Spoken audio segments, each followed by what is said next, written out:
Hello, I'm Maria Hall Brown, and this is LA Currents.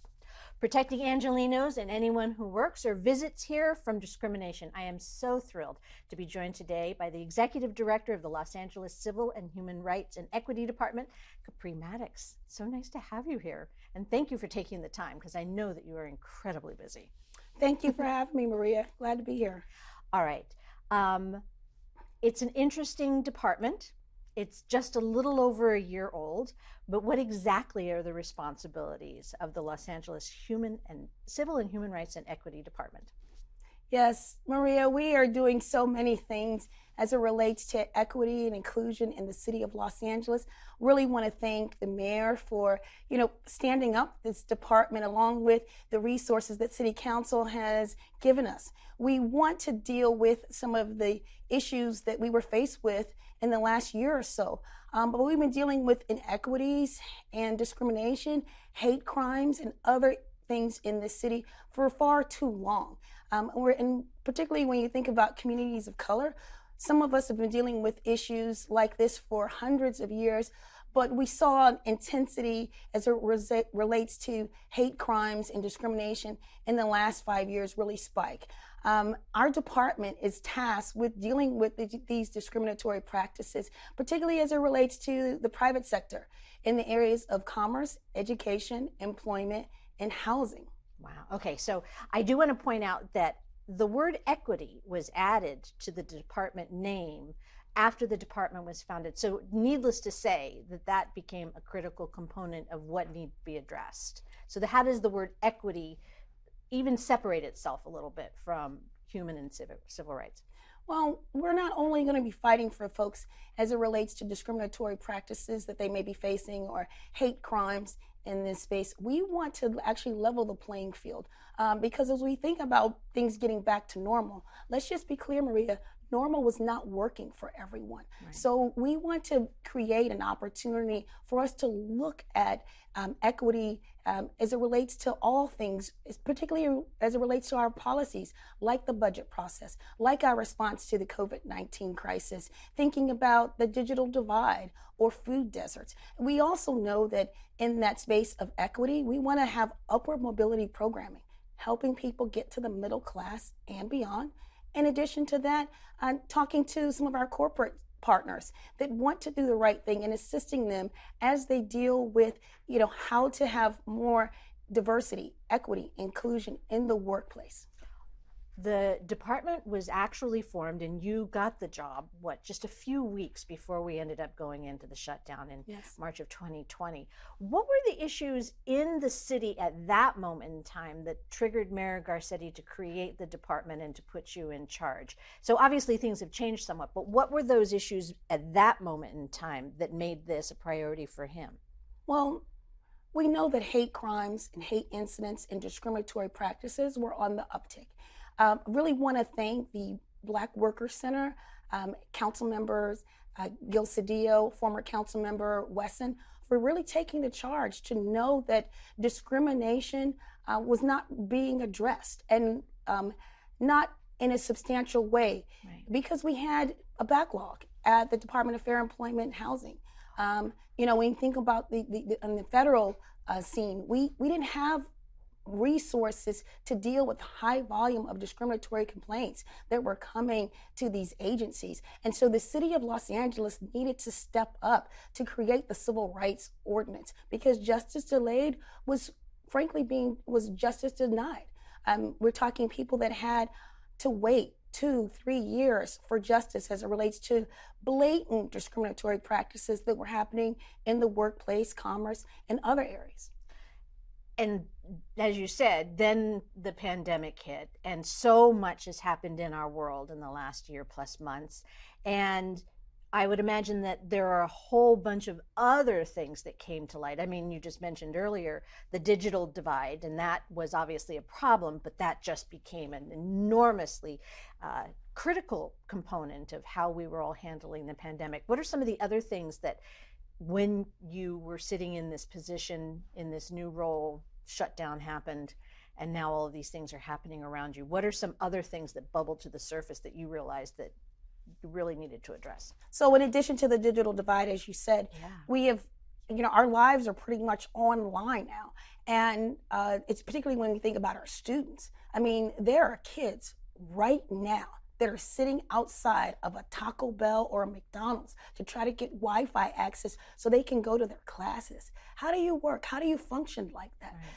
We know that as it relates to the COVID crisis, food deserts were a big part of that problem when we think about comorbidity factors, hypertension, thinking about folks with obesity, diabetes, etc. So, in looking at some of the policy issues, even how we spend money in the city budget, just to be more intentional, to be sure that we are servicing the needs of all communities and meeting people where they are.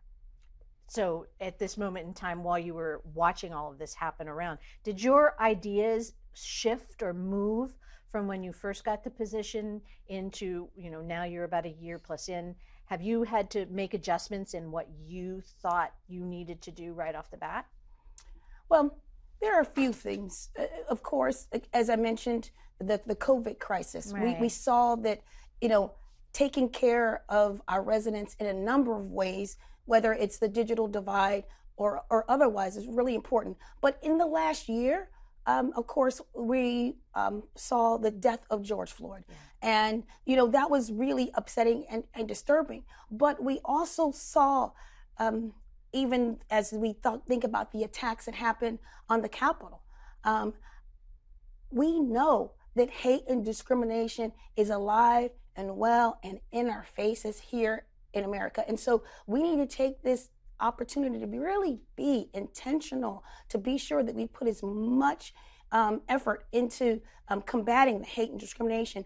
And I want to be clear that hate and discrimination um, aren't things that we just need to look at in one area. For example, when we think about policing, that is not the only area where people of color feel like they're being mistreated. It happens in commerce, it happens in education, it happens in employment, it happens in housing. So we need to know, in honor of George Floyd, I say everyone that has their knee on our necks does not do so literally. So we need to be intentional, to be sure that we flank hate and discrimination on all sides. And I'm proud to be a part of Mayor Garcetti's team as we move forward to deal with some of these issues.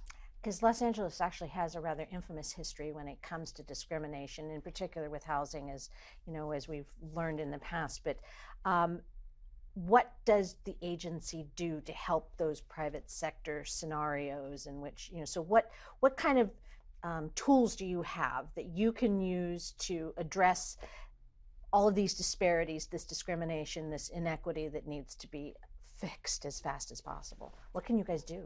So there are a few things. Of course, when we think about looking at things through the policy equity lens, um, we can weigh in as city council moves forward and relies on our department to weigh in as it relates to policies they may be looking at.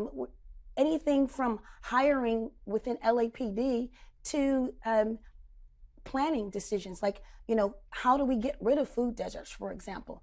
Other things that we can work on as it relates to housing is being sure that we are a voice to provide information to landlords. So thinking about the Apartment Owners Association of Greater Los Angeles, we can weigh in, we can do a training to provide equity in that space and to make sure that housing opportunities are equal for all residents here in Los Angeles. When we look at other policy issues, such as, again, the digital divide or discrimination that may come with commerce, etc., we can weigh in a substantial way and use the weight of the LA Civil Rights Department, because we have a carrot and we also have a stick of our discrimination enforcement arm. So the discrimination enforcement arm, not only are you a voice, but you're also ears, because people can reach out to you and say, this is what's happening in my world, whether it be in employment or whether it be in commerce or whether it be in housing, et cetera, et cetera. So you, I would imagine, listen to your constituency as well. Yes, we've met with about 150 groups in the city of Los Angeles Wow. to get a sense of what is going on, where the needs are, how we can make a difference, how we can be efficient in our service and nimble to meet the needs of our residents. We're talking faith-based leaders, philanthropic partners, the business community, definitely our nonprofits, our neighborhood councils, etc. Okay, so you have all this information and you said you have a carrot and a stick. So, what kind of stick can be used at this moment in time? Do you have any sort of legal arms that you can use, or are you working with constituents that can provide that kind of service? Yes. So right now we will have the civil rights ordinance that can be enforced Mm-hmm. in the city of Los Angeles. We are building out that operation in our department. Fortunately, we know that the city council has given us resources to hire investigators and staff to assist us in this regard. This arm of our operation will be open and operational by early next year at the very latest, and we are excited to have not only the voice and the moral high ground to talk to folks about discriminatory practices, but to prevent them, of course, but to be sure that if you do discriminate against folks in our city, we have the ability to bring fines against you for up to $250,000 for the most egregious cases. And speaking of cases, you obviously, you have a law degree, you were a lawyer, you Yes. worked in the city attorney's office. How has that experience, background, and understanding of the legal part of this been able to resonate with you and feed into what you are aware of what can happen? So I served in a number of capacities in the city attorney's office, from being a trial deputy, a complex litigator, also working with general counsel to neighborhood councils, and serving as even a neighborhood prosecutor in a local police station. Yeah. And then later in my career, I had the privilege of serving as Mike Feuer's special assistant city attorney. And in that role, it was more policy related, and I learned a great deal about how the city works. Learned a lot about our partners that we can lean on to provide assistance to us, and definitely have a network of support. But on the legal side, to understand throughout my time with the city attorney's office, to understand how the legal system works, and to also have a network of folks that can lean in and help us. We've reached out to a number of legal giants in our city to help us out, even folks from private law firms as well as public interest law groups, to be leaders with us as we form and create this department and this legal enforcement operation that we will have soon. It's been a contentious year for so many reasons, and you mentioned a few times, these hate crimes, etc. How are we? Are we getting worse, or are we getting better? I mean, you're really getting a bird's eye view of all of the areas of the city in terms of equity and diversity and discrimination, etc. So you probably have a better idea than any of us do beyond the headlines. What's the pulse of the city? Are we trying hard to be good to each other, or are we falling apart at the seams? Well, I definitely wouldn't say we're falling apart at the seams. There's some places that are worse off than Los Angeles, but I'll tell you this: Los Angeles is a city that's beautiful. The mosaic of Los Angeles is what makes us special, and we want to lean in and we want to celebrate it. When you think about hate crimes being on the rise in Los Angeles, it's heartbreaking. I'm a native. I'm born right here in downtown Los Angeles, and so it just breaks my heart that I see hate crimes in the last 5 years, soar. They're up 55% over the last 5 years, and of course, we know that hate crimes are up with certain communities, and sometimes they haven't gone down in others. For our African American and our Latino communities, hate crimes are still, on the uptick. And of course, we've seen a really concerning surge in hate crimes against our transgender brothers and sisters, as well as the API community. So when you think about the Asian Pacific Islander community, hate crimes for that group are up 114%. Oh my gosh. It is, really scary when people are afraid to let their mothers go to the store by themselves. I mean, and for most of the pandemic, that was the only place you could go, is to the supermarket. And so I really want to let you all know that, hate is hate is hate.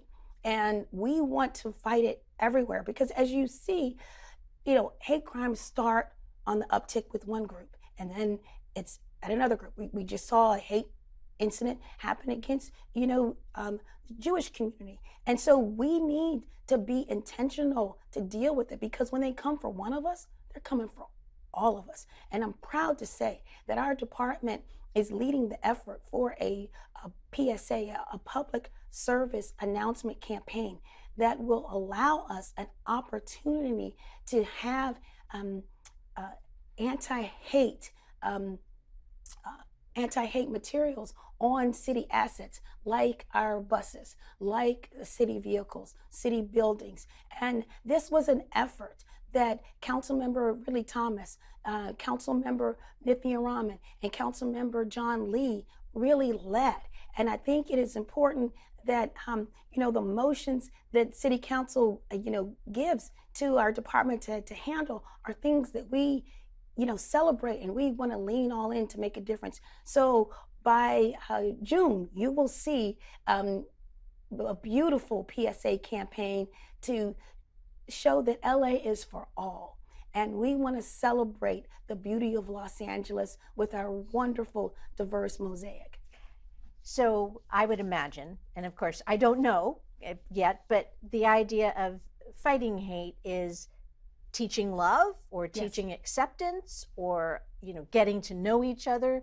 I mean, it's really hard to get angry with someone that you know and care about. Is that the core of what this is? So that's a part of it. Showing that LA is for all is something that's super important.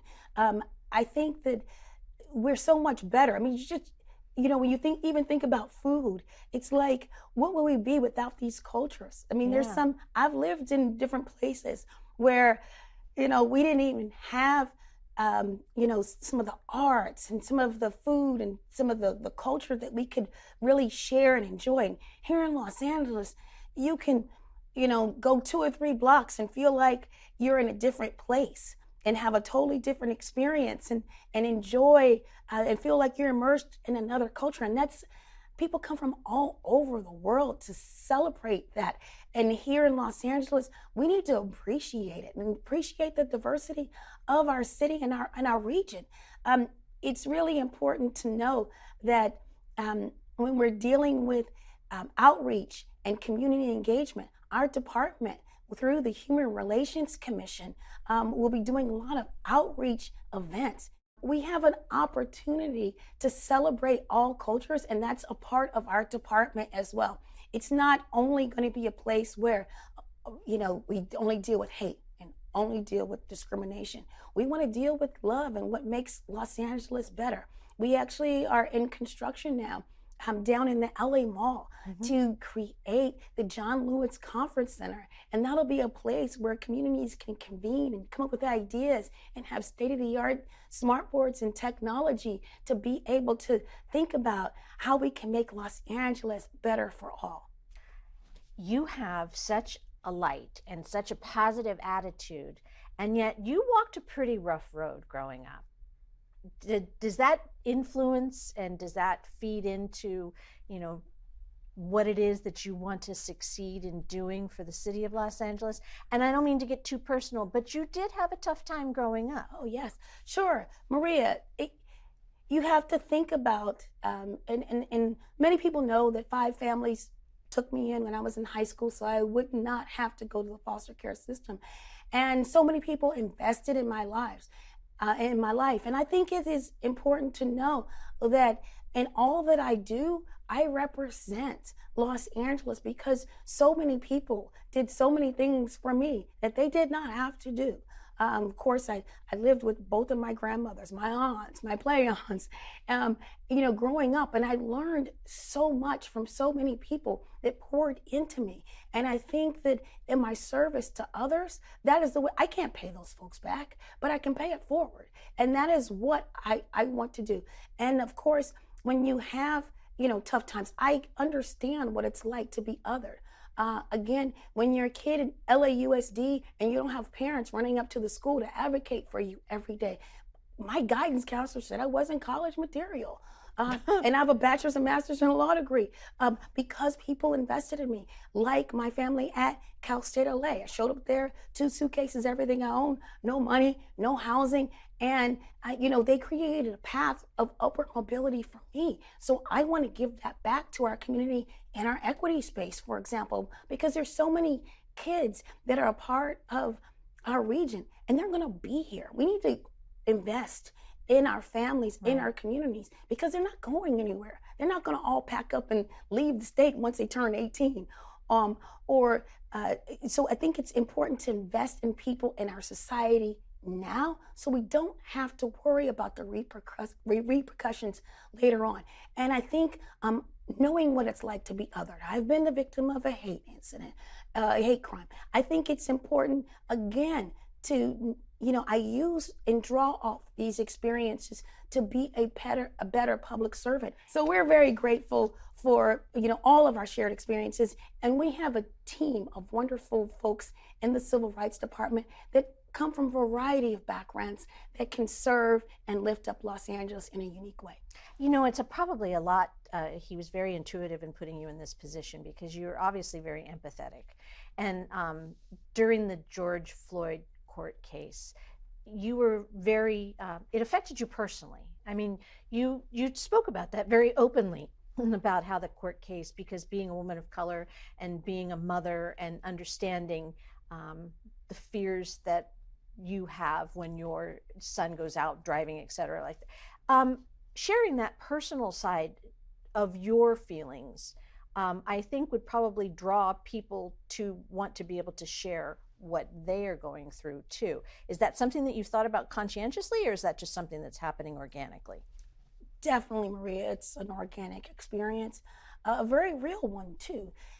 Again, my son is 14, so he is he's not driving yet, but I think he is thinking about it even more every day. But my husband is out. I have an African American husband. I have an African American son. My son is a computer nerd. He really loves, building computers, loves horses, is a musician. But when he walks out of our door, he's a 5'5" African American male. And dealing with, society as it is now, we need to be intentional to deal with some of these issues and to have these very painful conversations as a country, particularly even as a city, on what that means and how people feel. There are mothers all over this city that feel the same way I do. Even as I sat here on your desk, I received a call from LAPD regarding a hate crime issue. I have people from LAPD and other police agencies in my Rolodex. If young people don't know what that is, that means in my phone, in my contacts. But it's really important to know that even with all of those ties to law enforcement, I served as a deputy city attorney in a police station, but still, I am concerned about my husband and my son when they leave the home, and to make sure that this is an experience that many African Americans experience. And although police are needed in our communities, we don't all have the same experience and some of the same concerns of, whether or not a minor traffic stop is going to accelerate to something, deadly. And so we want to work with our police partners, but we also want to hold folks accountable. And I think that, Chief Moore is leaning in this space, and we are all in to help deal with this issue, even though we don't have jurisdiction over policing issues. It would be a shame for us to waste this opportunity to only focus on commerce, education, and housing, and not deal with some of the blatant issues as it relates to policing in America in 2021.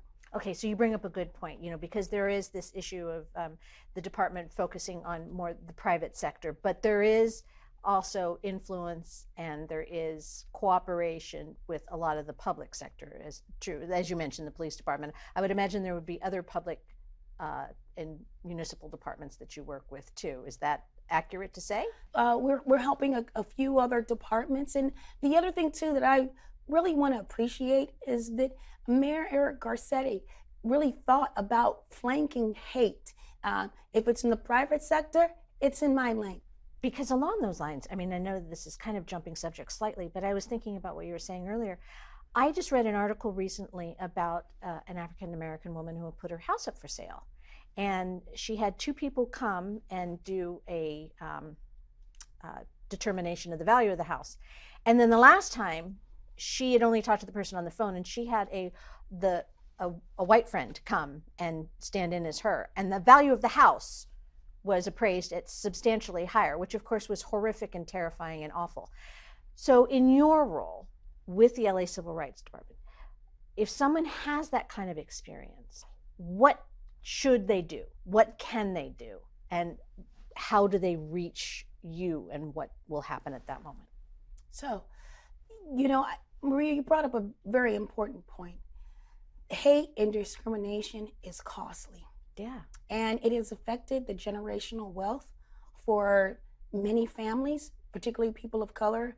And you gave the example of an African American that suffered discriminatory practices. And we have the investigation arm that will be able to address those issues. And as we build out that side of our department, we will have protocols in place on how we would deal with some of those issues. And as you said, it may be having someone of a different race, or having an investigator to stand in and to do the research. We know in Los Angeles, your zip code, determines a lot of things, but your skin color in America speaks before you do as well. And it's a shame, and it's a reality. And we've seen this over and over again. And even in these days, when we're seeing gentrification, all of a sudden the properties are more valuable when you just get a few faces on the street that aren't people of color. And so we need to deal with it. And these are important conversations that we do need to have in our city and in our country, frankly. But when you think about it, African Americans and Latinos pay $700 million more in their mortgages today than their white counterparts with the same credit scores. And when you think about the discriminatory, practices that happen in this space, I'm putting banks on notice and others on notice that we are going to look at these numbers. We want to compare the numbers and the stats as it relates to interest rates, for people that are similarly situated, but just have one difference. So I think it is really important for us to not only have these important conversations, but again, to hold people accountable, because this gets their attention. And I'm just letting folks know is we are ready to work, and we are ready to serve, and we're ready to bring justice. And some folks are really going to have to pay a price. Wow. Well, there's obviously the perfect person at the head of this department. I mean, I know it's a new department, but I can feel already the progress and the remarkable trajectory that you are on. So if people want to get information about what's going on, how they can reach out, what's happening, whether it be in the new office space when it's finished, or whether it be, just wanting to find out where they can help or whether they can ask for help, what's the best way to do that? Well, they can find us online at civilandhumanrights.lacity.org. And they can also follow us on social media at LA Civil Rights. You've got great stories on your Facebook page, by the way. Very inspirational and uplifting stories. I really, really enjoyed them. Well, it's been a pleasure talking to you, and I can't wait to hear all the progress that's being made, because I'm sure it's going to be profound in a very short period of time. Thank you, Maria. Keep the faith and keep the fight. You will. And that's a wrap on this LA Currents.